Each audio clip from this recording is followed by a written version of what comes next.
আমার প্রিয় ছাত্রছাত্রীরা, উচ্চ মাধ্যমিক সংসদ আয়োজিত অর্থনীতির ক্লাসে তোমাদের স্বাগত। আজকে আমরা আমাদের সেমিস্টার 4-এর সমষ্টিগত অর্থনীতি বা ম্যাক্রো ইকোনমিক্স সিলেবাসের ইউনিট 2-এর ফাইন্যান্সিং অফ গভর্নমেন্ট বাজেট বা সরকারি বাজেটের আর্থিকীকরণ এই চ্যাপ্টারটা আমি তোমাদেরকে বোঝাবো। এখান থেকে আমাদের সেমিস্টার 4-এ প্রশ্ন আসবে 3খানা 2 নম্বরের প্রশ্ন আসবে, অর্থাৎ টোটাল 6 নম্বর, এবং একটি 4 নম্বরের প্রশ্ন আসবে, অতএব টোটাল দুটো মিলিয়ে 10 নম্বরের প্রশ্ন সেমিস্টার 4-এ এখান থেকে আসবে। অতএব এই চ্যাপ্টারটা শুরু করা যাক। সরকারি আয় ব্যয়। সরকারি আয় ব্যয় মানে এটা তো পরিষ্কার, কথাটা থেকেই বোঝা যাচ্ছে সরকারের আয় এবং ব্যয়।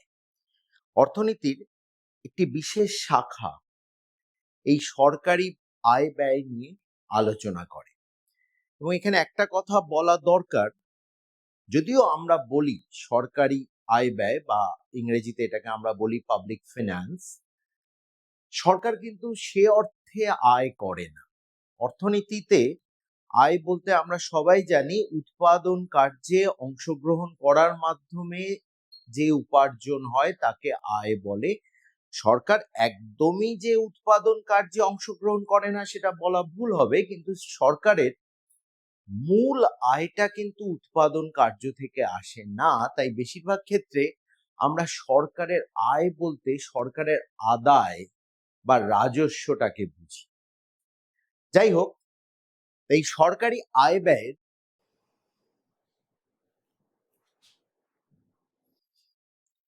সরকারের আদায় বা আয় সেটা হচ্ছে সরকারি রাজস্ব। সরকারি রাজস্ব কাকে বলে, কি সেটা অবশ্যই আমরা এই চ্যাপ্টারেই আলোচনার মাধ্যমে জানবো। এবং সরকারি আয় ব্যয় বলতে সরকারের ব্যয়, অর্থাৎ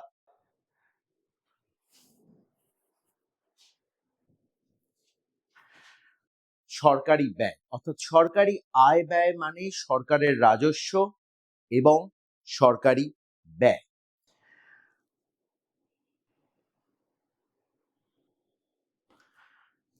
প্রথমেই যে জায়গাটা আসা দরকার, আমি শুরুতেই বলেছিলাম যে সরকার সে অর্থে আমাদের মতো আয় করে না।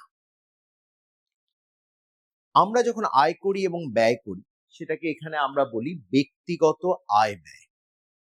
আর সরকার যেহেতু আমাদের মতো আয় করে না, ফলে আমাদের ব্যক্তিগত আয় ব্যয়ের থেকে সরকারি আয় ব্যয় বেশ খানিকটা আলাদা। দেখা যাক এদের দুটোর মধ্যে পার্থক্যটা কোথায়, সরকারি আয় ব্যয় আর ব্যক্তিগত আয় ব্যয়ের মধ্যে পার্থক্য কি।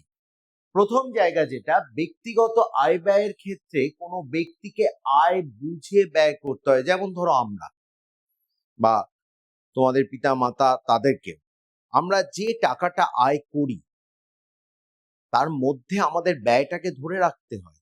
কারণ আমরা যদি অতিরিক্ত ব্যয় করে ফেলি বা করবোই বা কোথা থেকে যদি আয় না থাকে, ফলে আমাদের আয় ব্যয়ের ক্ষেত্রে আমাদের আয় কতটা তার উপর নির্ভর করে আমাদের ব্যয় কতটা হবে। অর্থাৎ ব্যয় পুরোপুরি নির্ভর করছে আয়ের উপর। সরকারের ক্ষেত্রে কিন্তু এরকম নয়। আজকে যদি মাসের শেষে আমাদের কোনো প্রতিবেশী রাষ্ট্র আমাদেরকে আক্রমণ করে বসে, সরকার এটা বলতে পারবে না যে ভাই মাসের শেষ, টাকা পয়সা কিছু নেই, এখন এলি, দেখ নতুন মাস হোক তারপর উত্তর দিচ্ছি। সরকারের কিন্তু এই উপায় নেই। মাসের শেষে ভূমিকম্প হলে সরকারকে সাহায্য করতেই হবে, তাকে আর্থিক অনুদান দিতেই হবে। সে বলতে পারবে না হাতে আমার টাকা নেই, সব ফুরিয়ে গেছে। ফলে সরকারের ক্ষেত্রে আয়ের উপর ব্যয় নির্ভর করে না, বরং ঠিক উল্টোটা। সরকার জানে তাকে ব্যয় করতে হবে, ব্যয় আসে প্রয়োজন থেকে, অতএব তাকে ব্যয় করতে হবে। অতএব কতটা ব্যয় করতে হবে সেটা আগে ঠিক করে আয়ের ব্যবস্থা করে সরকার।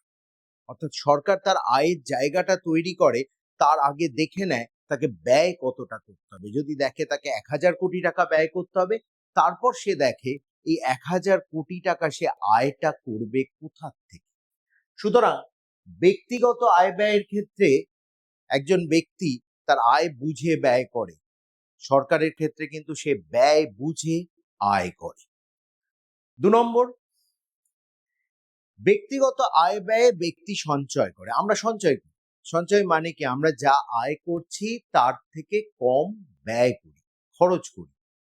ফলে আমাদের একটা সঞ্চয় বা সেভিংস তৈরি হয়। সরকারের কোনো সঞ্চয়ের উদ্দেশ্য থাকে না। এখানে একটা কথা আমি প্রথমেই বলে দিই, সরকারের আয় হচ্ছে আদায়, যেটা আমাদের কাছ থেকে সরকার পায়। এই টাকাটা আমরা সরকারকে পৌঁছে দিচ্ছি সরকার যাতে সেভিংস করে তার জন্য নয়, যাতে আমাদের উন্নয়নের জন্য ব্যয় করে। সুতরাং সরকার যদি সঞ্চয় করে তাহলে সেটা নীতিগতভাবে অত্যন্ত অন্যায় হবে। অতএব সরকার যতটা আদায় করবে পুরোটাই সে ব্যয় করবে, এটাই প্রত্যাশিত, এটাই আমরা আশা করব। এবং বেশিরভাগ ক্ষেত্রে যেটা দেখা যায়, সরকার তার আয়ের চেয়ে বেশি ব্যয় করে। কারণ আমাদের উন্নয়ন তো সরকারের আয়ের উপর আটকে থাকবে না। অতএব আমাদের উন্নয়নের জন্য যতটা ব্যয় করা দরকার সরকারকে করতেই হবে, সেটা তার আয়ের থেকে বেশি হলেও সরকারকে করতে হবে। তাহলে ২ নম্বর পয়েন্ট হলো ব্যক্তি সঞ্চয় করে, সরকার সঞ্চয় করে না। ৩ নম্বর পয়েন্ট, সরকার যদি তার আয়ের চেয়ে বেশি ব্যয় করে, একটু আগেই আমি বলছিলাম, এখন প্রশ্ন উঠতেই পারে যে কিভাবে করবে। হ্যাঁ, সরকারের রাস্তা আছে। আমরা সবাই জানি সরকার নোট ইস্যু করে, বা সোজা কথায় বললে নোট ছাপায়। অতএব সেরকম যদি ঘাটতি তৈরি হয়, অর্থাৎ ব্যয় আয়ের থেকে অনেকটাই বেশি হয়ে গেছে, সেক্ষেত্রে সরকারের উপায় আছে নোট ছাপিয়ে সেই ঘাটতি মেকআপ করার। পার্থক্যটা তো খুব স্বাভাবিক। আমাদের ক্ষেত্রে এরকম কোনো উপায় থাকে না, আমাদের নোট ছাপানোর কোনো রাস্তা নেই। ৪ নম্বর পার্থক্য হচ্ছে, একজন ব্যক্তি, আমি প্রথমেই বলেছি ক্লাসের শুরুতেই, যে আমাদের আয়টা আসে উৎপাদনের মাধ্যমে। আমরা উৎপাদনে অংশগ্রহণ করি, তোমরা অর্থনীতির অন্যান্য চ্যাপ্টারে পড়েছো। আমরা উৎপাদন কাজে উপাদান বা ফ্যাক্টর অফ প্রোডাকশন সরবরাহ করি এবং তার থেকে আমরা আয় করি। সরকার কিন্তু একদম করে না আমি বলতে পারবো না, কিন্তু বেশিরভাগ ক্ষেত্রেই করে না, বরং আমরা যে দ্রব্য এবং সেবা উৎপাদন করি তার উপর কর মানে ট্যাক্স বসিয়ে সরকার আয় করে। ফলে আমরা উৎপাদন থেকে আয় করি, সরকার আমাদের উৎপাদনের উপর ট্যাক্স বসিয়ে আয় করে। ৫ নম্বর, সরকারি আয় ব্যয়ের মূল উদ্দেশ্য জনগণের উন্নয়ন। অর্থাৎ সরকার ব্যয় করবে আমাদের উন্নয়নের জন্য, আমাদের উন্নয়নে যাতে ব্যয় করতে পারে তার জন্য সরকার আয় করে। সরকারের কিন্তু মুনাফা করা, সঞ্চয় করা এগুলো লক্ষ্য নয়, লক্ষ্য হচ্ছে আমাদের উন্নয়ন করা। সেখানে একজন ব্যক্তি কেন আয় করে? ব্যক্তি আয় করে তার নিজের উন্নয়নের জন্য, নিজের পরিবারের উন্নয়নের জন্য। তাহলে সরকারি আয় ব্যয়ের মূল উদ্দেশ্য জনগণের উন্নয়ন, ব্যক্তিগত আয় ব্যয়ের মূল উদ্দেশ্য ব্যক্তির নিজের উন্নয়ন। ৬ নম্বর, সরকারকে তার আয় ব্যয়ের হিসাব, যেটাকে আমরা বাজেট বলি, জনগণের সামনে পেশ করতে হয়। অ্যাকচুয়ালি সরকারের নিজের টাকা সরকার খরচ করছে এমন তো নয়, আমাদের টাকা সরকার খরচ করছে। তাহলে এটা সরকারের একটা দায় আমাদেরকে জানান যে তোমার টাকা আমি কিসে কিসে খরচ করলাম। হ্যাঁ, অবশ্যই 144 কোটি ভারতীয়কে জনে জনে ডেকে ডেকে জানানো সরকারের পক্ষে সম্ভব নয়। তাই সরকার কি করে, আমাদের প্রতিনিধি মানে যাদেরকে আমরা ভোট দিয়ে নির্বাচিত করে পাঠাই, আমাদের প্রতিনিধিদের সামনে সরকার তার আয় ব্যয়ের হিসাব বা বাজেট পেশ করে। ব্যক্তি তার নিজের উপার্জন করা অর্থ ব্যয় করছে, সরকারের মতো নয়। ফলে ব্যক্তির এই ধরনের কোনো হিসাব পেশ করার বাধ্যবাধকতা থাকে না। এগুলো হলো সরকারি আয় ব্যয় এবং ব্যক্তিগত আয় ব্যয়ের মধ্যে পার্থক্য।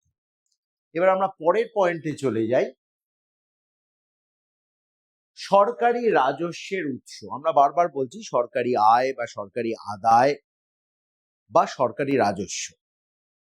এই রাজস্বগুলো সরকার পায় কোথা থেকে? তাই আমাদের পরের টপিক হচ্ছে সরকারি রাজস্বের উৎস। এই উৎসকে প্রথমেই আমরা দুটো ভাগে ভাগ করে ফেলি। একটা হচ্ছে কর রাজস্ব বা ট্যাক্স। কর মানে আমরা জানি নানান জিনিসের উপর কর বসানো হয়, সেটা আমরা মানে আমাদের উপর কর বসানোতে আমরা প্রদান করি, সেটা সরকারের একটা আয় বা রাজস্ব।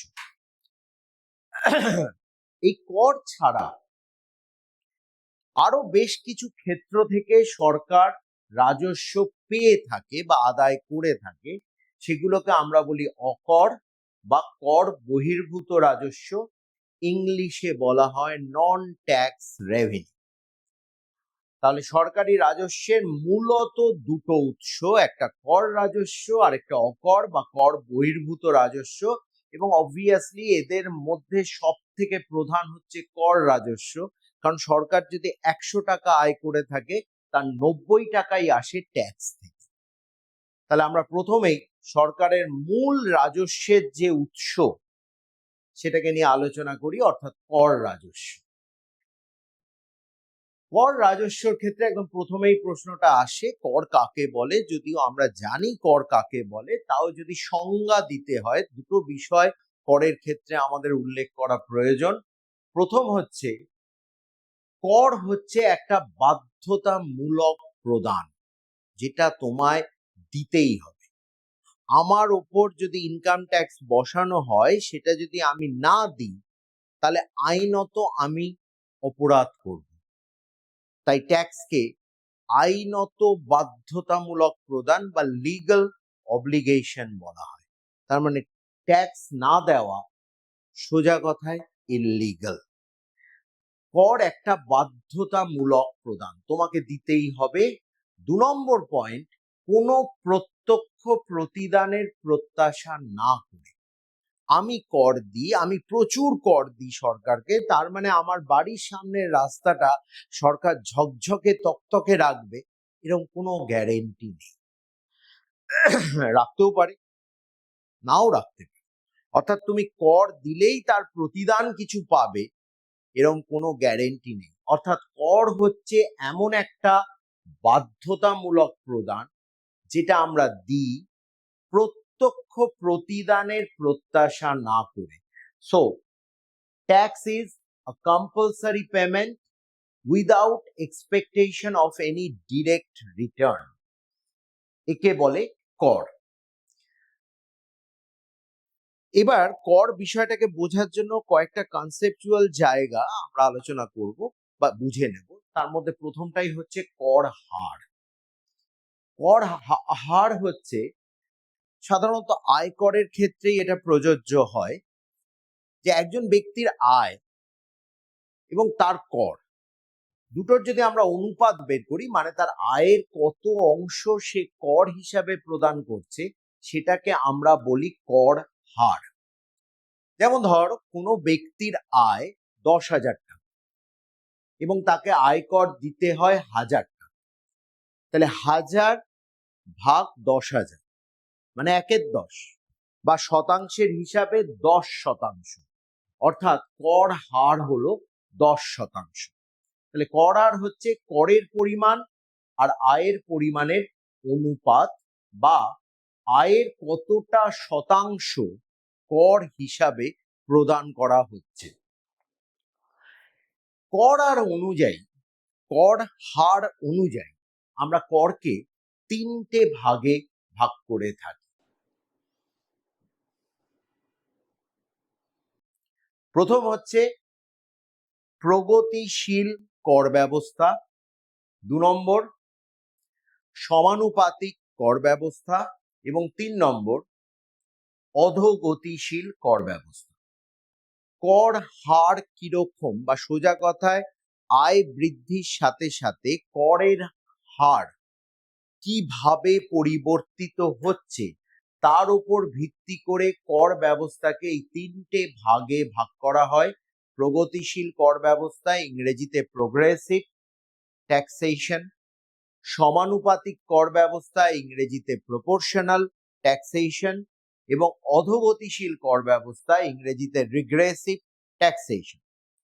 যদিও বর্তমানে যে সিলেবাসের উপর তোমরা সেমিস্টার 4 পরীক্ষা দিতে চলেছো, সেই সিলেবাসে অধোগতিশীল কর ব্যবস্থাকে বাদ রাখা হয়েছে। সেক্ষেত্রে শুধুমাত্র প্রগতিশীল আর সমানুপাতিক কর ব্যবস্থাকেই রাখা হয়েছে। তাহলে প্রথমে আসি আমরা, প্রগতিশীল কর ব্যবস্থা কাকে বলে। যদি আয় বাড়ার সাথে সাথে, মানে আয় যতটা বৃদ্ধি পাচ্ছে, করের পরিমাণ তার সঙ্গে তাল মিলিয়ে এমন ভাবে বাড়ে, আয় বাড়ার সাথে সাথে করের পরিমাণ এমন ভাবে বাড়তে থাকে যে কর হার, করের পরিমাণ বাড়া মানে অবভিয়াসলি কর হারও বাড়তে পারে আর কি, কিন্তু এক্ষেত্রে একদম কনফার্ম যদি কর হারও আয় বৃদ্ধির তুলনায় বেশি হারে বাড়তে থাকে।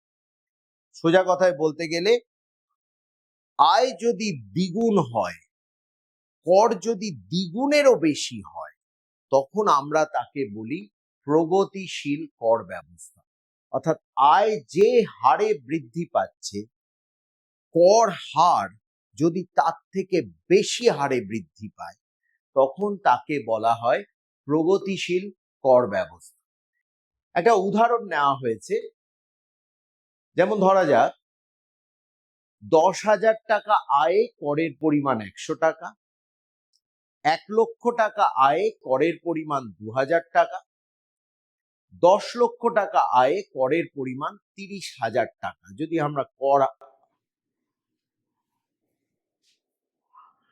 আমরা কর হার বের করি, সেক্ষেত্রে যেটা আসছে,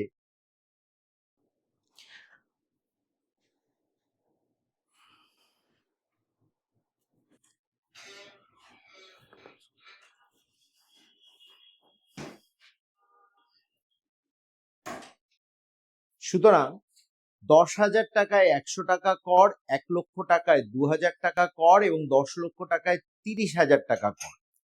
যদি আমরা এটার কর হার বের করতে চাই, তাহলে কর হারটা দেখানো যাক।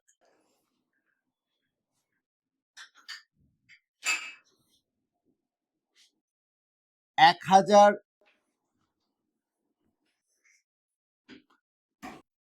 টাকা ট্যাক্স যখন আয় হচ্ছে 10,000, এই 1 লক্ষ টাকা, তাহলে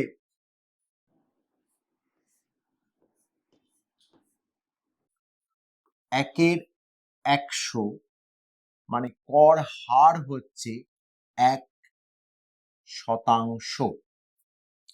তাহলে যখন আয় 10,000 টাকা, 1 লক্ষ টাকা, তখন কর বসছে 1%। এবার আয় যদি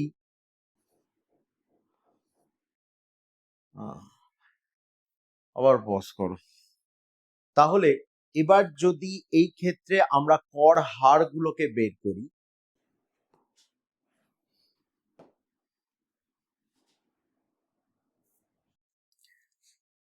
আয়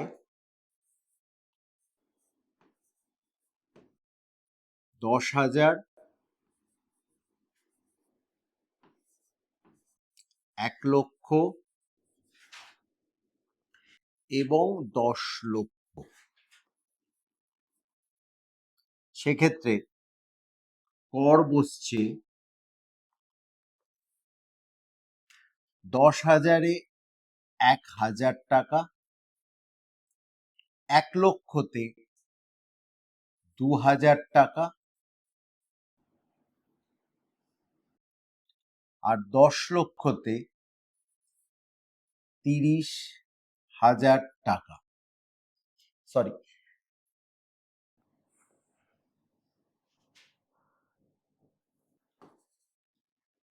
10,000-এ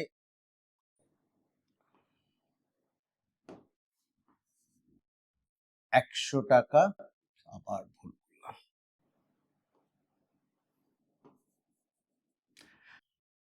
1 লক্ষতে 2,000 টাকা এবং 10 লক্ষতে 30,000 টাকা। তাহলে কর হার আসছে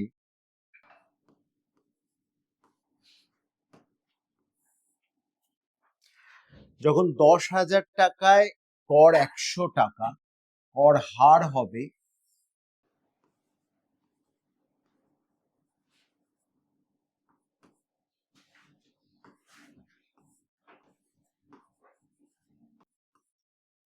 1%। যখন 1 লক্ষ টাকায় 2,000 টাকা,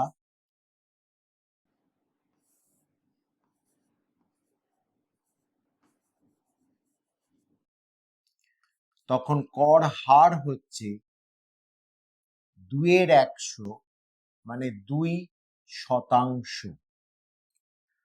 আর যখন 10 লক্ষ টাকায় 30,000 টাকা,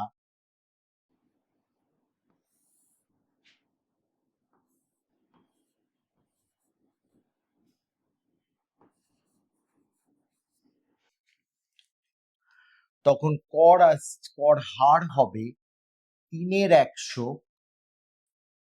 মানে 3%। তাহলে যেটা দেখা যাচ্ছে, আয় যত বৃদ্ধি পাচ্ছে কর হারও তত বৃদ্ধি পাচ্ছে। এই ব্যবস্থাকে বলা হয় প্রগতিশীল কর ব্যবস্থা। আমরা এবার চলে আসি এই প্রগতিশীল কর ব্যবস্থার পক্ষে কি কি যুক্তি রয়েছে, কেন এই কর ব্যবস্থা রাখা উচিত বা আনা উচিত। প্রথম কথা যেটা, এই ব্যবস্থা কর প্রদানের সামর্থ্য অনুযায়ী তৈরি। অর্থনীতিতে বা কর নির্ধারণ করার ক্ষেত্রে কিছু নীতি অনুসরণ করা হয়, তার একটা নীতি হলো কর প্রদানের সামর্থ্য নীতি। সেখানে যেটা বলা হয় যে যাদের আয় যত বেশি হয়, অর্থের উপযোগিতা তাদের কাছে, বা প্রান্তিক উপযোগিতা মানে 1 টাকার উপযোগিতা তাদের কাছে তত কমে যায়। এটা খুব স্বাভাবিক। আমরা দেখেছি যে আজকে কেউ যদি ভিক্ষা চান, তাকে 10 টাকা একজন দিচ্ছে, আরেকজন হয়তো 100 টাকা দিয়ে দিচ্ছে। এটার মানে সবসময় এটাই হয় না যে যিনি 100 টাকা দিচ্ছেন তিনি অনেক বেশি অনুভব করছেন তার কষ্ট, তা নয়। হয়তো যিনি 100 টাকা দিচ্ছেন তার কাছে 100 টাকার উপযোগিতা যা, আর যিনি 10 টাকা দিচ্ছেন তার কাছে 10 টাকার উপযোগিতা 100 টাকার সমান। অর্থাৎ যার কাছে যত বেশি অর্থ তার কাছে 1 টাকার উপযোগিতা তত কম। ফলে যার অর্থ যত বেশি হবে তার কাছ থেকে যদি আমরা তত বেশি কর নিই, তাহলে একজন গরিব লোক যতটা কর দিচ্ছে তার যে ভার, বড় লোকের ক্ষেত্রেও সেটা সমান হবে। কিন্তু ধরা যাক একটা কোল্ড ড্রিঙ্কস এর বোতল, সেখানে 2 টাকা কর আছে। একটা গরিব লোকও 2 টাকা দিচ্ছে, একজন কোটিপতিও 2 টাকা দিচ্ছে। কোটিপতির কাছে ওই 2 টাকাটা কোনো ব্যাপারই নয়, কিন্তু গরিব লোকের কাছে এটা অনেক ব্যাপার। সেক্ষেত্রে কিন্তু কর প্রদানের সামর্থ্য মানা হচ্ছে না, যেটা অর্থনৈতিক ন্যায় বিচারের ক্ষেত্রে অন্যায়। গরিব লোকটির সঙ্গে অন্যায় করা হচ্ছে। প্রগতিশীল কর ব্যবস্থা এই অন্যায়কে করছে না। যেহেতু এখানে ধনী ব্যক্তি অধিক পরিমাণে কর দিচ্ছে, ফলে তার উপর করের ভার এসে পড়ছে, দরিদ্র লোকের ক্ষেত্রেও ভারটা সমানই হচ্ছে, উল্টোটা নয় যে দরিদ্রের ক্ষেত্রে ভার বেশি, ধনীর ক্ষেত্রে ভার কম। 2 নম্বর, বৈষম্য হ্রাস করে। প্রগতিশীল কর ব্যবস্থায় ধনী ব্যক্তিদের কাছ থেকে প্রচুর পরিমাণে কর নেওয়া হচ্ছে, ফলে যেটা হচ্ছে ধনী ব্যক্তিদের আয়ের একটা বড় অংশ নিয়ে নেওয়া হচ্ছে এবং সেটা খরচ করা হচ্ছে, সরকার খরচ করে দরিদ্রদের উন্নয়নের জন্য। স্বাভাবিকভাবেই এখানে অর্থের একটা পুনর্বন্টন হচ্ছে, ধনীদের কাছ থেকে দরিদ্রদের কাছে অর্থটা আসছে, ফলে পুরোটা না হয় খানিকটা হলো আর্থিক বৈষম্য দূর করতে পারে এই প্রগতিশীল কর ব্যবস্থা। 3 নম্বর, মন্দাবস্থার মোকাবিলা করতে কার্যকরী। তোমরা আগের সেমিস্টারে মন্দাবস্থা পড়েছিলে, যাকে ইংরেজিতে বলে রিসেশন।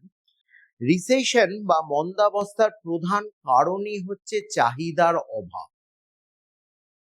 প্রগতিশীল কর ব্যবস্থা কি করছে? ধনী লোকদের কাছ থেকে অনেক পরিমাণ টাকা এনে দরিদ্রদের হাতে তুলে দিচ্ছে। আগের সেমিস্টারেই আমরা দেখেছিলাম যে দরিদ্রদের প্রান্তিক ভোগ প্রবণতা বা এমপিসি ধনীদের থেকে বেশি থাকে, ফলে দরিদ্রদের হাতে যদি বেশি টাকা আসে তারা অনেক বেশি পরিমাণে খরচ করে, তারা অনেকটা চাহিদা করে। সেখানে ধনীদের হাতে যদি বেশি টাকা দেওয়া হয়, ধনীদের প্রান্তিক ভোগ প্রবণতা কম হওয়ায় তারা কম খরচ করবে, ফলে দরিদ্রদের হাতে টাকা তুলে দেওয়াতে চাহিদা যতটা বাড়ানো যায়, ধনীদের হাতে টাকা দিয়ে চাহিদা অতটা বাড়ানো যায় না। তাই মন্দাবস্থা যেটাকে মোকাবিলা করার জন্য চাহিদা বাড়ানো দরকার, সেক্ষেত্রে এই প্রগতিশীল কর ব্যবস্থা ব্যবহার করে ধনীদের এই দরিদ্রদের হাতে যদি অনেকটা টাকা তুলে দেওয়া যায়, তাহলে অবশ্যই চাহিদাকে বাড়িয়ে আমরা মন্দাবস্থাকে মোকাবিলা করতে পারি। সেই জন্যই বলা হচ্ছে এই প্রগতিশীল কর ব্যবস্থা মন্দাবস্থার ক্ষেত্রে বা রিসেশন পিরিয়ডে খুবই কার্যকরী। উৎপাদনশীল, এই কর ব্যবস্থায় ধনীদের থেকে যে টাকাটা নেওয়া হচ্ছে, বেশিরভাগ ক্ষেত্রেই প্রগতিশীল কর ব্যবস্থা আয়করের ক্ষেত্রে প্রযোজ্য হয়। সেক্ষেত্রে অবশ্যই ধনী লোক তো প্রচুর নয়, বিশেষ করে ভারতের মতো দেশে খুবই গোনাগুনতি, ফলে তাদের কাছ থেকে কর সংগ্রহ করা এবং বেশিরভাগ ক্ষেত্রেই ধনী ব্যক্তিরা তাদের আয়কর নিজেরাই হিসাব করে সরকারকে প্রদান করে থাকে। ফলে এই প্রগতিশীল কর ব্যবস্থায় অত্যন্ত কম প্রশাসনিক খরচ করে প্রচুর পরিমাণে অর্থ সংগ্রহ করা সম্ভব হয়। তাই জন্য প্রগতিশীল কর ব্যবস্থাকে উৎপাদনশীল বলা হয়, অর্থাৎ এখানে ব্যয় কম কিন্তু আদায় বেশি। স্থিতিস্থাপক, প্রগতিশীল কর ব্যবস্থার ক্ষেত্রে যেটা বলা হয় যে এটার মধ্যে একটা বিল্ট ইন স্টেবিলাইজার কাজ করে। ব্যাপারটা কি? ব্যাপারটা আর কিছুই নয় যে তোমার আয় যত বাড়বে তোমার তত বেশি কর দেওয়া উচিত, এটা কিন্তু এখানে ইনবিল্ট রয়েছে। তোমাকে বাড়াতে হচ্ছে না যে এই লোকটার আয় বেড়ে গেছে, কাল থেকে আমি নতুন আদেশ দিলাম একে এই হারে কর দিতে হবে না, এসব কিছু করতে হচ্ছে না, আগে থেকেই সেটা সেট করা থাকছে। ফলে অটোমেটিক যার আয় বাড়ছে সে উপরের হারে কর দিচ্ছে, যার আয় আরো বাড়ছে তাকে আরো বেশি হারে কর দিতে হচ্ছে। এই যে করের হার বাড়ানো বা বাড়ানো, কতটা বাড়ানো সম্ভব, এটাকে বলা হয় স্থিতিস্থাপকতা করের ক্ষেত্রে। খুব স্বাভাবিকভাবেই প্রগতিশীল কর ব্যবস্থা ভীষণ রকম স্থিতিস্থাপক, কারণ তার মধ্যেই ভাগ করা থাকছে যে কত আয় অবধি কতটা কর, তার উপরে কতটা। প্রগতিশীল কর ব্যবস্থার বিপক্ষে যুক্তি। প্রথম, অত্যন্ত জটিল। এখানে কর খুব সরল নয়, কোন আয়তে কতটা কর আসবে বা ট্যাক্স আসবে সেটা নানান রকম রেট কাজ করে এবং স্বাভাবিকভাবেই পুরো বিষয়টাকে মাথায় রাখা এবং সেই অনুযায়ী নিজের কতটা কর আসবে সেটা নির্ধারণ করা সোজা কথায় অত্যন্ত জটিল। সিস্টেমটা কমপ্লেক্স।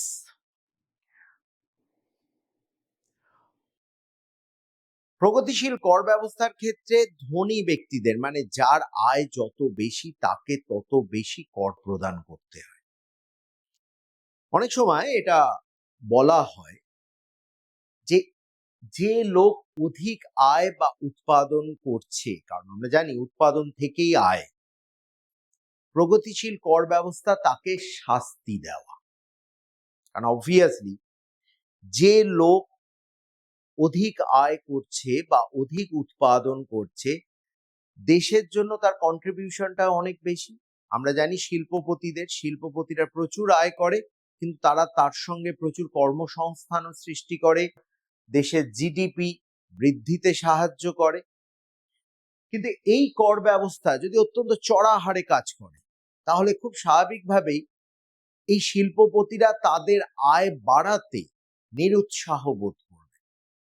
কারণ সে যদি দেখে যে আমি অনেক পরিশ্রম করে 100 টাকা আয় বাড়ালে ওই 100 টাকার 50 টাকা আমায় সরকারকে দিয়ে দিতে হবে, তখন সে মনে করবে দরকার নেই অত খাটার, দিয়েই যখন দিতে হবে আমি খাটলাম না। তাই এক্ষেত্রে বলা হয় অধিক আয় ও উৎপাদনের শাস্তি হচ্ছে প্রগতিশীল কর ব্যবস্থা। 3 নম্বর যুক্তি, বিপক্ষে যুক্তি, প্রগতিশীল কর ব্যবস্থা যেহেতু ধনীদের ক্ষেত্রে অত্যন্ত চড়া হারে কর সংগ্রহ করে, ফলে খুব স্বাভাবিকভাবে ফাঁকি দেওয়ার একটা প্রবণতা সৃষ্টি হয়, অনেক দুর্নীতি তৈরি হয়, নিজের আয় কম দেখিয়ে কর কম দেওয়ার একটা প্রবণতা সৃষ্টি হয়, যেভাবে কালো টাকার সৃষ্টি হয়, ব্ল্যাক মানি তৈরি হয়। তাই প্রগতিশীল কর ব্যবস্থা একদিক দিয়ে কালো টাকাকে জন্মও দেয়। সঞ্চয় ও বিনিয়োগকে নিরুৎসাহ করে। 2 নম্বর পয়েন্টের সঙ্গে এই 4 নম্বর পয়েন্টটা ভীষণ রকম ভাবে সংযুক্ত। যে প্রচুর আয় করছে, যে প্রচুর উৎপাদন করছে, সে একদিকে যেমন প্রচুর সঞ্চয়ও করছে তেমনি নতুন উদ্যোগে বিনিয়োগও করছে।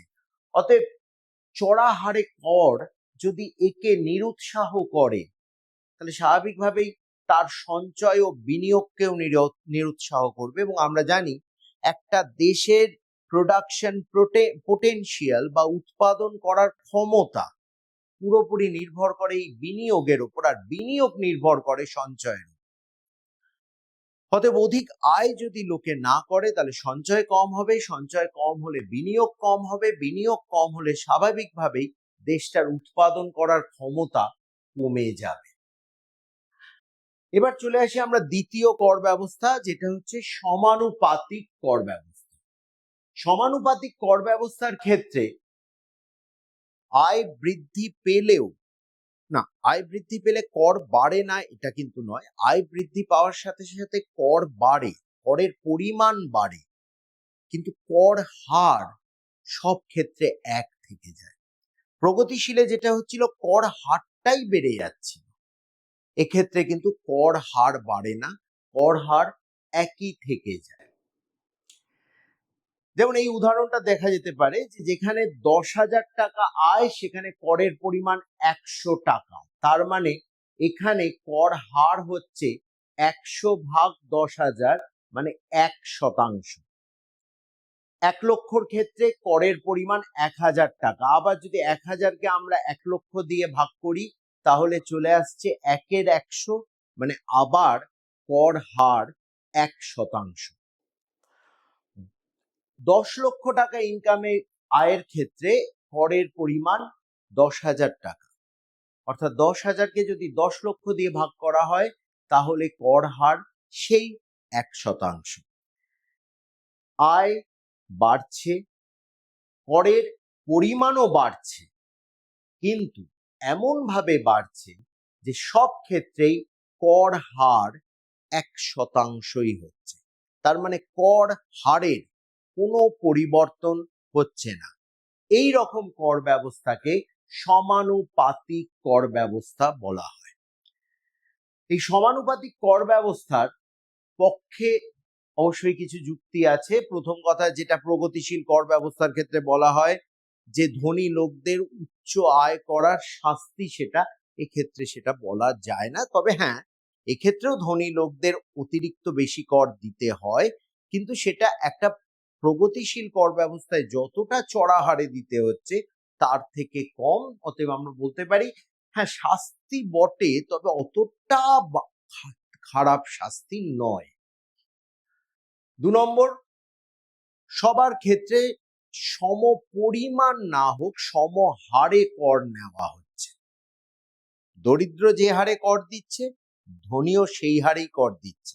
আগের উদাহরণে দেখলাম 10,000 টাকা আয় যার, সেও 1% কর দিচ্ছে, 1 লক্ষ টাকা আয় যার, সেও 1%ই কর দিচ্ছে। অতএব অবশ্যই কর প্রদানের ক্ষেত্রে, কর দেওয়ার ক্ষেত্রে একটা সমতা এখানে রয়েছে।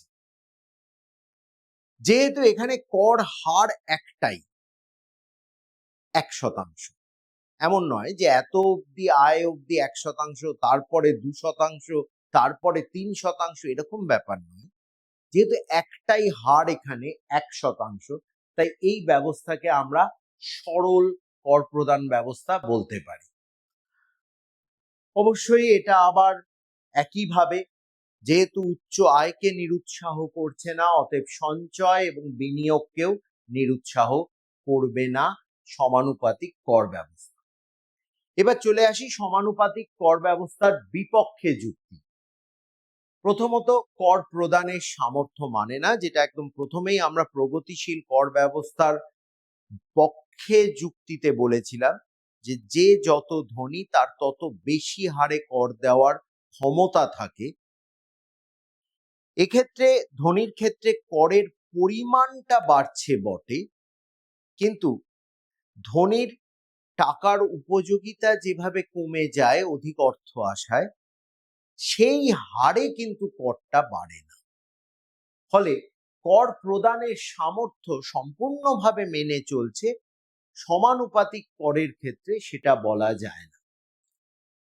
সমতা বিধানের ক্ষেত্রে কম কার্যকরী, যেটা প্রগতিশীল কর ব্যবস্থার একটা বড় অ্যাডভান্টেজ। সে বড় লোকদের কাছ থেকে বিশাল পরিমাণ অর্থ সংগ্রহ করছে, দরিদ্রদের উন্নয়নের পিছনে ব্যয় করছে, দিয়ে আর্থিক বৈষম্য কমাবার চেষ্টা করছে। সমানুপাতিক কাজটা করে বটে, কিন্তু এই আবার বললাম, প্রগতিশীল যেভাবে করে সমানুপাতিক ততটা করে না। ফলে সমতা বিধান, আর্থিক বৈষম্য দূর করা, সেক্ষেত্রেও এর কার্যকারিতা আছে বটে, তবে কম। কম উৎপাদনশীল, অবশ্যই একটু আগেই আলোচনা করেছি, উৎপাদনশীল তখনই বলা হচ্ছে যখন ব্যয় কম অথচ আয় বেশি। মানে আমাকে করটা সংগ্রহ করার জন্য খরচ কম করতে হচ্ছে, অথচ আমি পাচ্ছি প্রচুর টাকা। প্রগতিশীল কর ব্যবস্থায় যত টাকা তোলা সম্ভব এক্ষেত্রে তার থেকে কম তোলা যায়, এবং তাই স্বাভাবিকভাবেই এটা কম উৎপাদনশীল। আমরা কিন্তু একবারও বলছি না অনুৎপাদনশীল, উৎপাদনশীল তো বটেই, কিন্তু প্রগতিশীল যতটা উৎপাদনশীল তার থেকে কম। কম স্থিতিস্থাপক, বস্তুত এটা স্থিতিস্থাপকতা ভীষণই কম, কারণ কর হার সব আয়ের ক্ষেত্রে একই থাকছে। প্রগতিশীল কি হয়, আয় বাড়ার সাথে সাথে কর হার বদলাতে থাকে, এখানে বদলাচ্ছে না। ফলে স্থিতিস্থাপকতা অবশ্যই কম।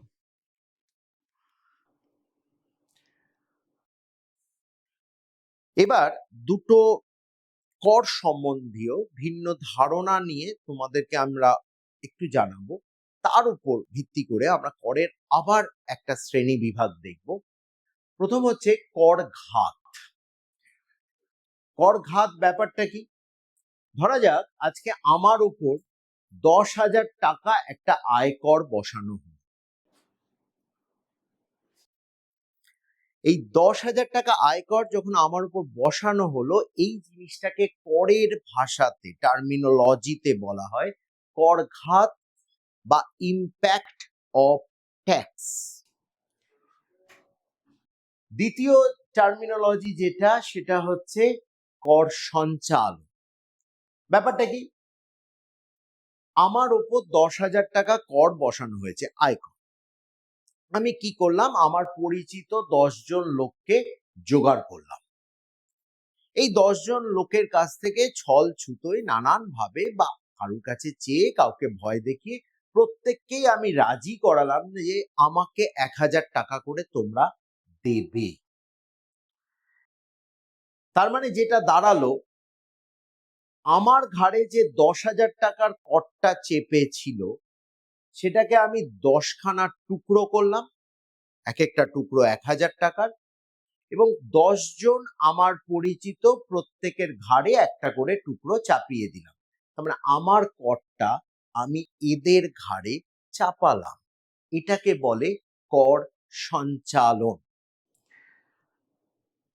3 নম্বর কনসেপ্ট হলো কর পাত। আমার ওপর 10,000 টাকা আয়কর বসেছিল, আমি আমার 10 জন পরিচিতর প্রত্যেকের কাছ থেকে 1,000 টাকা করে জোগাড় করলাম। তার মানে আলটিমেটলি যে 10,000 টাকা ট্যাক্স আমার উপর বসেছিল সেটা আলটিমেটলি পে করছে বা দিচ্ছে আমার পরিচিত এই 10 জন। তার মানে অরিজিনালি ট্যাক্সটা তারা পে করছে তাদের পকেট থেকে। যখন কোনো ট্যাক্স বা কর কোনো ব্যক্তি নিজের উপার্জন থেকে প্রদান করে, আলটিমেটলি সেটাকে বলা হয় করপাত।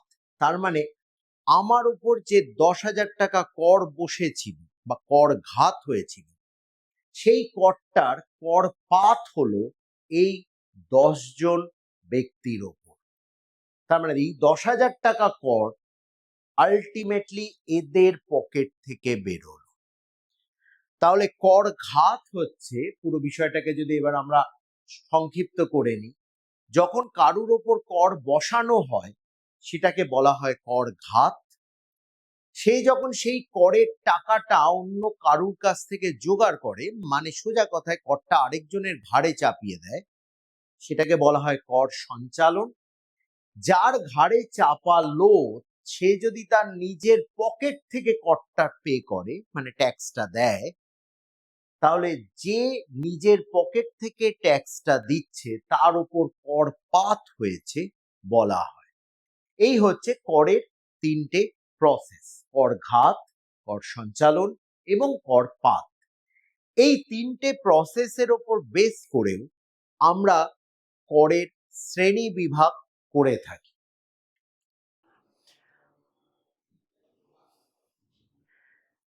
কর ঘাত ও কর পাতের ওপর নির্ভর করে করকে দুটো ভাগে ভাগ করা হয়। প্রথমটা হচ্ছে প্রত্যক্ষ কর এবং পরেরটা হচ্ছে পরোক্ষ কর। আসা যাক এই প্রত্যক্ষ কর আর পরোক্ষ কর কাকে বলে। প্রত্যক্ষ কর, প্রত্যক্ষ করের ক্ষেত্রে যার উপর কর ঘাত হয় সে যদি করটাকে অন্য কারুর ঘাড়ে চাপাতে না পারে, অর্থাৎ প্রত্যক্ষ করের ক্ষেত্রে কর সঞ্চালন, অন্য কারুর কাছ থেকে টাকাটা জোগাড় করা ইল্লিগাল, বেআইনি, অর্থাৎ যে করের ক্ষেত্রে কর সঞ্চালন বেআইনি, তাকে আমরা বলি প্রত্যক্ষ কর। অর্থাৎ প্রত্যক্ষ করের ক্ষেত্রে কর সঞ্চালন হবে না। তার মানে যেটা দাঁড়াচ্ছে সেটা হচ্ছে প্রত্যক্ষ করের ক্ষেত্রে কর ঘাত যার ওপর হচ্ছে তাকেই তার নিজের পকেট থেকে ট্যাক্সটা দিতে হবে। তার মানে কর পাতও তার উপরেই হচ্ছে। অর্থাৎ যে করের ক্ষেত্রে কর ঘাত আর করপাত একই ব্যক্তির ওপর হয় তাকে আমরা বলি প্রত্যক্ষ কর। এই প্রত্যক্ষ করের উদাহরণ, সব থেকে বড় উদাহরণ, সব থেকে পরিচিত উদাহরণ আয়কর। আমার ইনকামের উপর যে ট্যাক্স বসে সেটাকে আয়কর বলা হয় বা ইনকাম ট্যাক্স বলা হয়। এই আয়কর বা ইনকাম ট্যাক্স আমি অন্য কারুর ঘাড়ে চাপাতে পারবো না, সেটা বেআইনি। নিয়ম হচ্ছে আমার ইনকামের উপর যে ইনকাম ট্যাক্স বসেছে সেটা আমার ইনকাম থেকেই আমাকে দিতে হবে। তার মানে এটা আমি অন্য কারুর ঘাড়ে চাপাবো না, আমার উপর বসেছে এবং আমার উপরই কর পাতটাও হবে, অর্থাৎ আমার পকেট থেকেই ট্যাক্সটা দিতে হবে। কিন্তু আয়কর ছাড়াও আরো কয়েকটা প্রত্যক্ষ কর আছে, যেমন সম্পত্তি কর। সম্পত্তি পাওয়ার ক্ষেত্রে যে করটা আসে, দান কর বা গিফট ট্যাক্স অনেক সময় বলা হয়, লটারিতে টাকা জিতলে যে করটা দিতে হয়, এগুলো প্রত্যেকটাই হচ্ছে প্রত্যক্ষ কর। এগুলো অন্য কারুর ঘাড়ে চাপানো যায় না। এবার চলে আসি পরোক্ষ কর। খুব স্বাভাবিকভাবেই প্রত্যক্ষ কর যদি কারুর ঘাড়ে চাপানো না যায়, তাহলে পরোক্ষ কর হচ্ছে সেই করগুলো যেগুলো কারুর ঘাড়ে চাপানো যাবে। করের পরিভাষায় কর ঘাত একজনের ওপর হবে, সে করটাকে সঞ্চালন করবে, করটা আলটিমেটলি পে করবে আরেকজন। তার মানে আমার এই উদাহরণে এর ওপর করটা বসেছে, এ করটা চাপিয়ে দিয়েছে এর ঘাড়ে, এ অ্যাকচুয়ালি করটা পে করছে। খুব ভালো উদাহরণ দ্রব্য ও পরিষেবা কর বা জিএসটি। তুমি রেস্টুরেন্টে বসে খাবার খেলে, যখন বিলটা আসে তাকিয়ে দেখবে খাবারের দামের শেষে জিএসটি বলা আছে।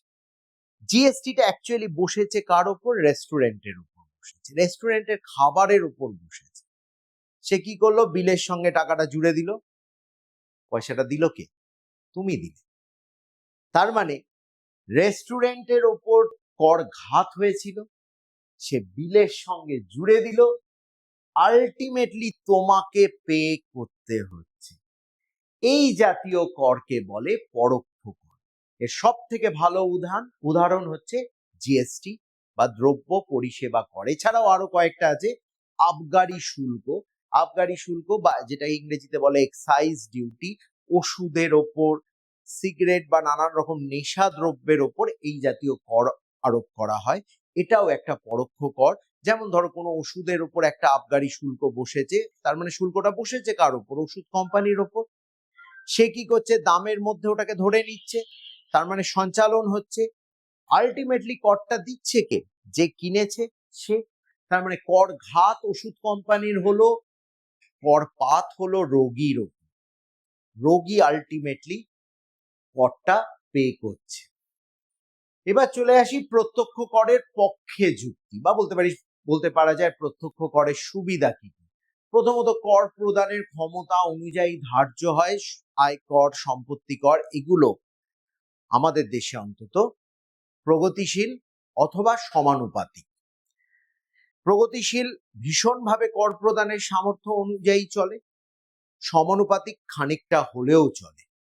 ফলে খুব স্বাভাবিকভাবেই প্রত্যক্ষ কর বেশিরভাগটাই কর প্রদানের ক্ষমতা অনুযায়ী ধার্য হয়।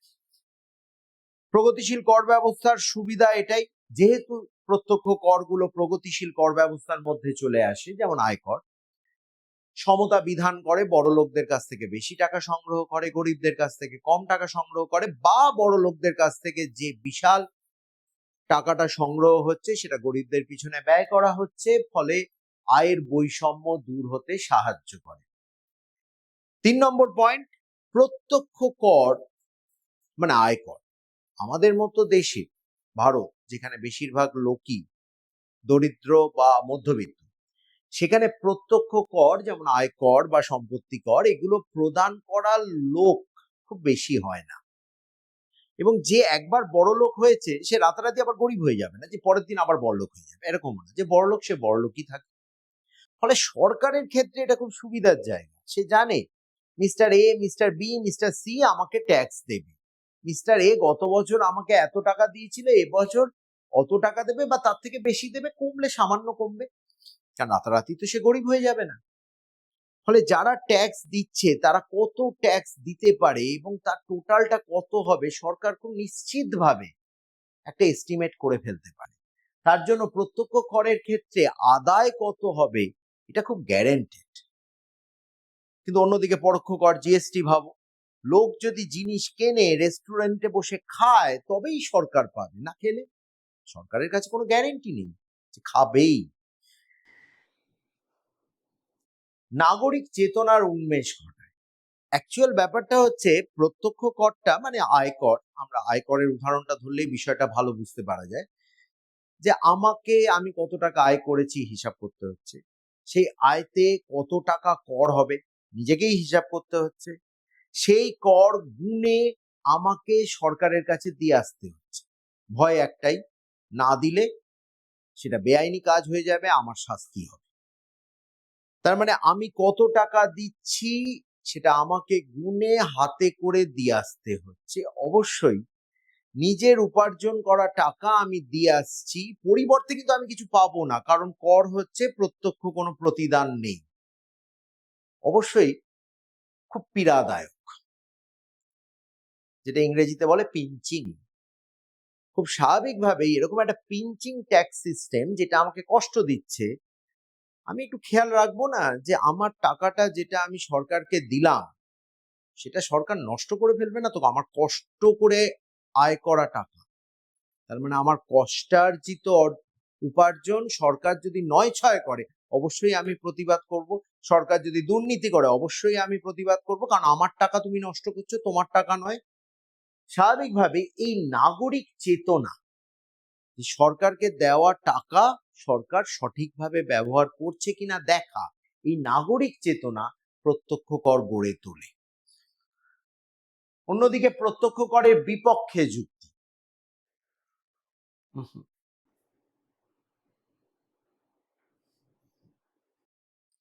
প্রথম যেটা বলছিলাম অত্যন্ত পীড়াদায়ক, এবং এই পীড়াদায়ক হওয়ার জন্য এই দ্বিতীয়টা চলে আসে, সেটা হচ্ছে কর ফাঁকি দেওয়ার ভীষণ প্রবণতা। সোজা কথায় বলতে গেলে প্রত্যক্ষ কর আদায় করতে সরকারের যা না খরচ হয় তার থেকে অনেক বেশি খরচ হয় এই প্রত্যক্ষ কর ফাঁকি বন্ধ করতে। তাকে রেড করতে হয়, তাকে এইসব দেখার জন্য লোক রাখতে হয়, তাকে অডিট করতে হয়। কারণ অবশ্যই ট্যাক্সটা দিতে আমার কষ্ট হচ্ছে, আমি চেষ্টা করব না দেওয়ার, অতএব আমাকে ধরে বেঁধে আবার রাস্তায় নিয়ে আসা, ফলে কর ফাঁকির প্রবণতা প্রত্যক্ষ করের ক্ষেত্রে অত্যন্ত বেশি হয়। আবার সেই একই কথা প্রগতিশীল কর ব্যবস্থাতে বলেছিলাম, আমি যদি বেশি আয় করি আমাকে বেশি ট্যাক্স দিতে হবে, তার থেকে একটু কমই আয় করি, এবং কম আয় করলে আমার সঞ্চয়ও কম হবে, বিনিয়োগও কম হবে, তাতে দেশের হয়তো ক্ষতি হবে কিন্তু আমি তো বাঁচি। এইরকম একটা ব্যাপার প্রত্যক্ষ করের ক্ষেত্রে কাজ করে, ফলে সঞ্চয় ও বিনিয়োগকে নিরুৎসাহ করে। আর এটা অবশ্যই ভারতের মতো দেশের ক্ষেত্রে ভীষণ রকম সত্যি, যেহেতু এদেশে প্রচুর বড় লোক নেই, ফলে এই প্রত্যক্ষ কর, আয়কর, সম্পত্তি কর এগুলো মূলত বড় লোকদের উপরই প্রযোজ্য হয়। তাদের থেকে যে টাকাটা পাওয়া যায় পরিমাণগতভাবে সেটা খুব একটা বেশি হয় না।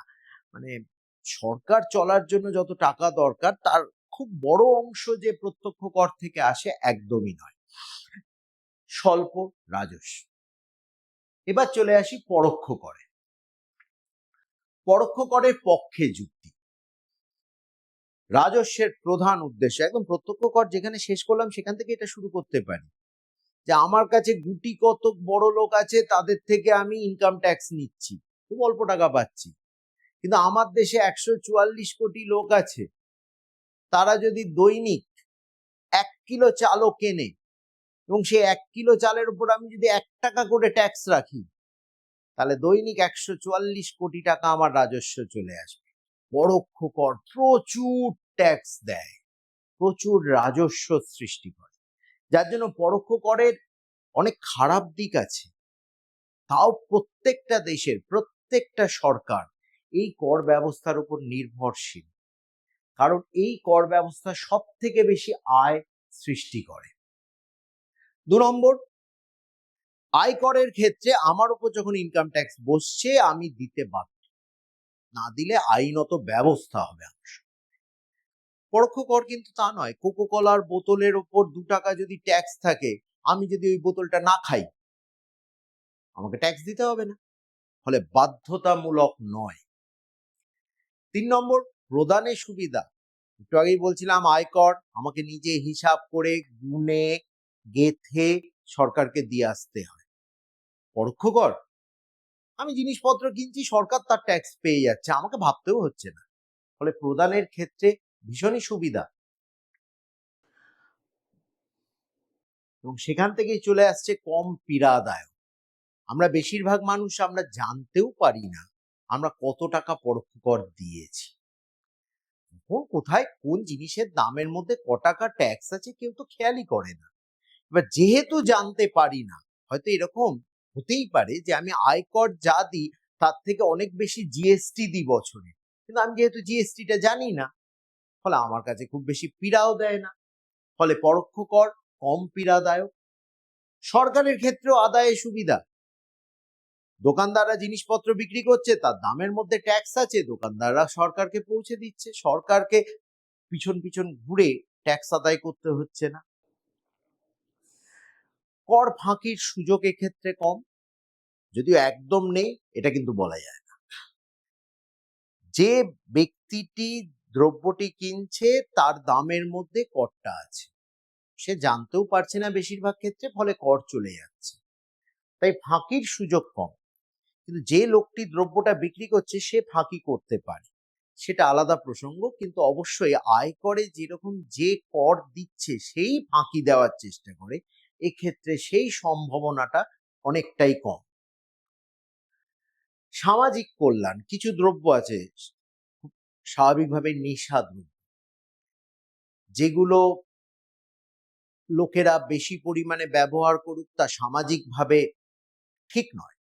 একদম উদাহরণ হিসাবে আমরা বলতে পারি মদ, সিগারেট, এগুলো। ফলে খুব স্বাভাবিকভাবেই এগুলোর ওপর সরকার চড়া হারে পরোক্ষ কর বসিয়ে রাখে, যাতে এদের দামটা অনেক বেড়ে যায়, যাতে আমরা জানি, আমরা অর্থনীতির ছাত্রছাত্রী, আমরা জানি দাম বাড়লে চাহিদা কমে যাবে, যাতে এদের চাহিদা কমে যায়। ফলে পরোক্ষ কর বসিয়ে এইভাবে সামাজিক কল্যাণ করা সম্ভব। এবার হচ্ছে পরোক্ষ করের বিপক্ষে যুক্তি।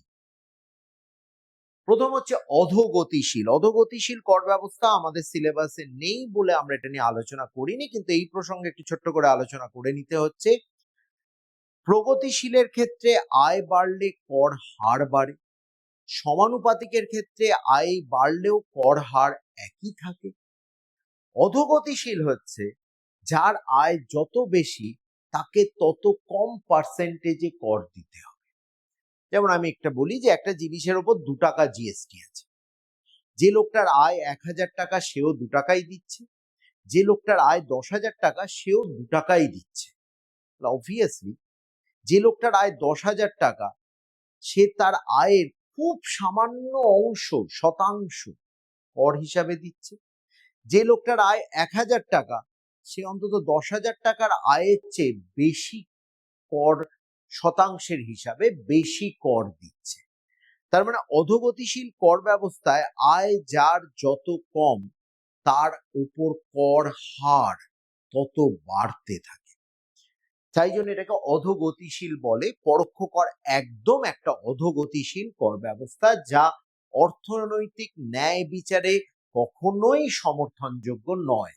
কিন্তু ওই যে বললাম, যেহেতু রাজস্বের প্রধান উৎস, তাই সরকারকে বাধ্য হতে হয় পরোক্ষ কর আনতে। সেটাই আমি বলেছি, অর্থনৈতিক ন্যায়ের বিপরীত, কিন্তু কোনো উপায় সরকারের হাতে থাকে না। পরোক্ষ কর যদি সরকার নির্বিচারে বাড়াতে শুরু করে তাহলে সব জিনিসপত্রের দাম বাড়তে থাকবে, এবং যা হয়তোবা মুদ্রাস্ফীতি বা ইনফ্লেশন সৃষ্টি করতে পারে। ফলে পরোক্ষ করের ক্ষেত্রে মুদ্রাস্ফীতি তৈরি হওয়ার একটা ঝুঁকি থাকছে। নাগরিক সচেতনতা সৃষ্টি করে না, যেটা প্রত্যক্ষ কর করে। যেহেতু প্রত্যক্ষ কর আমরা কতটা কর দিচ্ছি আমরা জানি, অতএব সেই করের টাকা যাতে নয় ছয় না হয় সে ব্যাপারেও আমরা সচেতন থাকি। পরোক্ষ করের ক্ষেত্রে তো জানতেই পারি না কতটা কর দিয়েছি, ফলে এই জায়গাতে আমাদের সচেতনতা তৈরি হওয়ার কোনো জায়গা থাকে না। সামাজিক কল্যাণে কার্যকরী নয়, ঠিক এখানে যেটাকে আমরা পক্ষে বললাম তার একটা বিপক্ষ যুক্তিও এখানে চলে আসে, যে নেশা দ্রব্যের ক্ষেত্রে চড়া হারে পরোক্ষ কর ব্যবহার করে সেগুলো যাতে লোকজন কম ব্যবহার করে, এই জাতীয় একটা কল্যাণ করার প্রয়াস হয়। কিন্তু অর্থনীতির ছাত্র হিসাবে আমরা জানি যে এই নেশা দ্রব্যগুলি যেগুলো অভ্যাসজনিত, এগুলো কিন্তু চাহিদা সূত্র মেনে চলে না, এগুলোর দাম বাড়লেও চাহিদা কমে না। ঠিক এই জিনিসটাই হয় যে পরোক্ষ কর চড়া হারে বসানো হলো যাতে ওগুলোর দাম বেড়ে যায়, লোক কম কেনে, কিন্তু বাস্তবে অনেক ক্ষেত্রেই দেখা যায় যে লোকজনের কেনা কমে না। ফলে খুব যে সামাজিক কল্যাণ করে তা কিন্তু সবসময় নয়।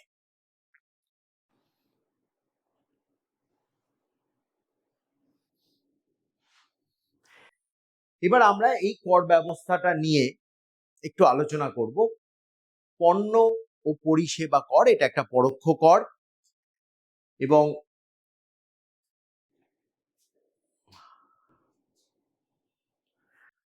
ভারতবর্ষে যত রকমের পরোক্ষ কর ছিল, যেমন বিক্রয় কর, আবগারি শুল্ক ইত্যাদি, আমদানি কর বা আমদানি শুল্ক, মোটামুটি সব কটাকে ইউনিফাইড করে এক করে এই কর ব্যবস্থাকে সৃষ্টি করা হয়েছে।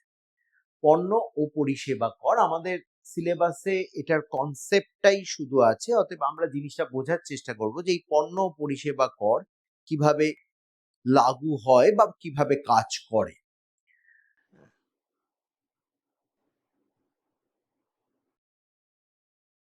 প্রথমে পণ্য বা পরিষেবা কর আসার আগে, অ্যাকচুয়ালি এখানে একটু ইতিহাস আছে, বলে দিই। পণ্য বা পরিষেবা কর আসার আগে ছিল মূল্যযোগ কর, বা যেটাকে আমরা ভ্যালু অ্যাডেড ট্যাক্স বা ভ্যাট বলতাম, এবং তারও আগে ছিল সেল ট্যাক্স বা বিক্রয় কর। পণ্য বা পরিষেবা কর, পণ্য ও পরিষেবা করও একটা মূল্যযোগ কর বা ভ্যালু অ্যাডেড ট্যাক্স। অতএব পণ্য ও পরিষেবা কর এবং ভ্যালু অ্যাডেড ট্যাক্সের সঙ্গে যে খুব বেশি পার্থক্য আছে নেই, সামান্য কিছু পার্থক্য আছে, তাছাড়া বিশেষ কিছু নেই। কিন্তু বিক্রয় কর, যেটা তার আগে ছিল সেলস ট্যাক্স, তার সঙ্গে এর একটা বিরাট পার্থক্য আছে। অতএব আমরা বিক্রয় করের সঙ্গে তুলনা করে দেখব কেন পণ্য ও পরিষেবা কর এতটা জরুরি ছিল। ধরা যাক কোনো একটা দেশের বিক্রয় কর হচ্ছে 10%। এবার আমি একটা উদাহরণ দিই, যে একজন পোশাক প্রস্তুত করে, সে একটা পোশাক বানিয়েছে, যে পোশাকটার মূল্য হচ্ছে 1000 টাকা, এর মধ্যে তার মুনাফার ধরা আছে, আমি ধরে নিচ্ছি মুনাফা ধরা আছে। তাহলে 10% যদি কর হয়, তাহলে পোশাকের ওপর কর হবে 100 টাকা। তাহলে আলটিমেটলি এই পোশাকটার দাম দাঁড়াবে 1100 টাকা। এবার স্বাভাবিকভাবে প্রস্তুতকারকের থেকে এই পোশাকটা এবার কিনে নেবে যারা পাইকারি বিক্রেতা করে তারা, অর্থাৎ পাইকারি বিক্রেতার কাছে এই পোশাকটা চলে এলো, তাকে কিনতে হলো 1100 টাকা দিয়ে। তার মানে পাইকারি বিক্রেতার খরচ পড়লো 1100 টাকা, এবং তার সঙ্গে সে তার মুনাফা, প্রফিট 100 টাকা ধরে নিল, দিয়ে তার কাছে জিনিসটার দাম হলো 1200 টাকা। সে 1100 টাকা দিয়ে কিনেছে, তার নিজের প্রফিট 100 টাকা রেখেছে, দিয়ে জিনিসটার দাম হলো বা পোশাকটার দাম হলো 1200 টাকা। এবার এর ওপর বিক্রয় কর, মানে সে যখন বিক্রি করতে যাবে তার উপর বিক্রয় কর 10% বসবে। তার মানে 1200 টাকার ওপর বিক্রয় কর বসলো 120 টাকা। তাহলে পোশাকটার ফাইনাল দাম তৈরি হলো 1200 প্লাস 120, 1320 টাকা হলো পোশাকটার ফাইনাল দাম বিক্রয় কর ধরে। এবার পাইকারি বিক্রেতার কাছ থেকে পোশাকটা চলে আসবে খুচরো বিক্রেতার কাছে, মানে দোকানদার, যাদের কাছ থেকে আমরা কিনি। দোকানদার এই পোশাকটা কিনেছে 1320 টাকা দিয়ে, তাহলে দোকানদারের খরচ পড়েছে 1320 টাকা, তার সঙ্গে সে 100 টাকা প্রফিট রেখেছে, তাহলে দোকানদারের টোটাল ভ্যালু হলো 1420 টাকা।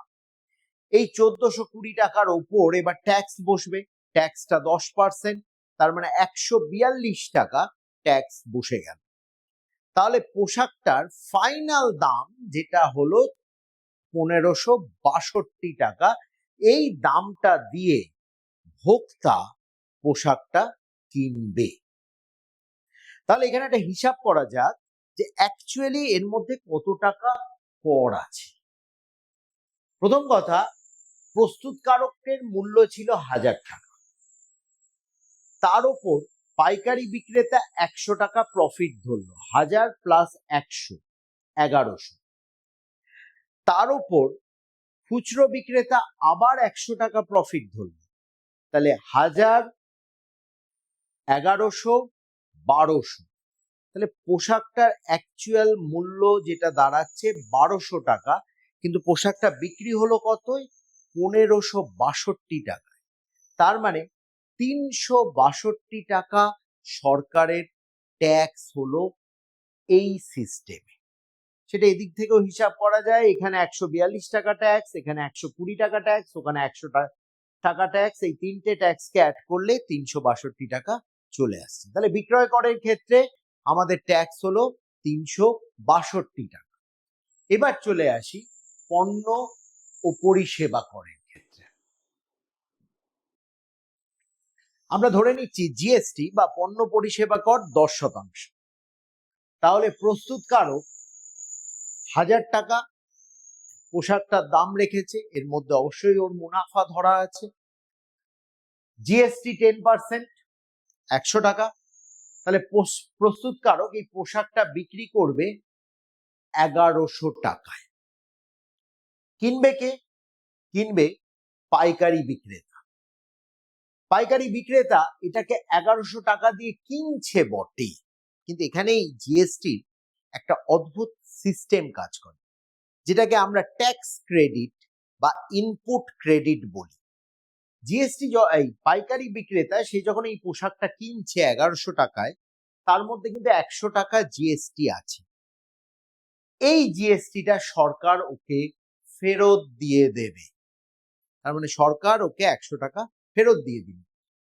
ফলে আলটিমেটলি পাইকারি বিক্রেতার কাছে পোশাকটার দাম হলো অ্যাকচুয়াল দাম যা তাই 1000 টাকা। এবার পাইকারি বিক্রেতা এই 1000 টাকার উপর 100 টাকা জিএসটি ধরে ফাইনাল দাম ক্যালকুলেট করলো, 1000 টাকার উপর 100 টাকা নিজের প্রফিট রাখলো। তাহলে ওর কাছে জিনিসটার ভ্যালু হলো 1100 টাকা। এবার 1100 টাকার উপর 10% ট্যাক্স মানে 110 টাকা। তাহলে টোটাল ভ্যালু হলো, ফাইনাল ভ্যালু দাঁড়ালো 1100 টাকা আর 110 টাকা যোগ করলে হয় 1210 টাকা। তাহলে পাইকারি বিক্রেতা পোশাকটার দাম রাখলো 1210 টাকা। এবার পাইকারি বিক্রেতার থেকে কিনবে কে? খুচরো বিক্রেতা মানে দোকানদার। খুচরো বিক্রেতা পোশাকটা কিনলো কত দিয়ে? 1210 টাকা দিয়ে। তার মানে তার মূল্য পড়লো 1210 টাকা, কিন্তু এই 1210 টাকার মধ্যে 110 টাকা ট্যাক্স আছে, অতএব সে 110 টাকা ফেরত পেয়ে যাবে। সোজা কথা, জিএসটি এদের কারুর কাছ থেকে ট্যাক্স নিচ্ছে না। যে ট্যাক্স দিচ্ছে তাকে আবার ট্যাক্স ফেরতও দিয়ে দেওয়া হচ্ছে। তাহলে সে ট্যাক্সটা ফেরত পেয়ে গেল। তাহলে ওর কাছে ফাইনাল দামটা এলো 1210 থেকে 110 চলে গেলে 1100 টাকা ফাইনাল দাম, যেটা অ্যাকচুয়ালি পাইকারি বিক্রেতার দাম ছিল। তার উপর সে তার মুনাফা 100 টাকা রাখলো। মুনাফা 100 টাকা রাখাতে জিনিসটার দাম দাঁড়াবে 1200 টাকা। 1200 টাকার 10% জিএসটি মানে 120 টাকা। 120 টাকা হলো জিএসটি। তাহলে এই জিনিসটার আলটিমেট দাম হলো 1200 প্লাস 120, 1320 টাকা, যে দামে ভোক্তা এটাকে কিনবে। এবার মজাটা লক্ষ্য করুন, এখানে ট্যাক্স হয়েছিল 362 টাকা, যেটা আলটিমেটলি ভোক্তা দিয়েছিল। এখানে কিন্তু ভোক্তা ট্যাক্স দিচ্ছে কত? 120, 110, না, এখানে হিসাবটা এইভাবে হবে, অরিজিনাল দাম হচ্ছে 1000, তার উপর 100 টাকা মুনাফা মানে 1100, তার উপর আবার 100 টাকা মুনাফা 1200,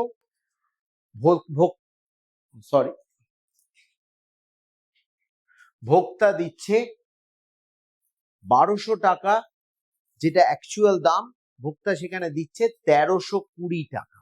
তার মানে ভোক্তা অ্যাকচুয়ালি ট্যাক্স পে করছে 120 টাকা, যেখানে বিক্রয় কর ব্যবস্থায় তাকে ট্যাক্স পে করতে হচ্ছিল 362 টাকা। যে কোনো পরোক্ষ কর আলটিমেটলি পে করে ভোক্তা, কিন্তু জিএসটি ব্যবস্থায় খুব স্বাভাবিকভাবেই ভোক্তার উপর চাপ কমলো।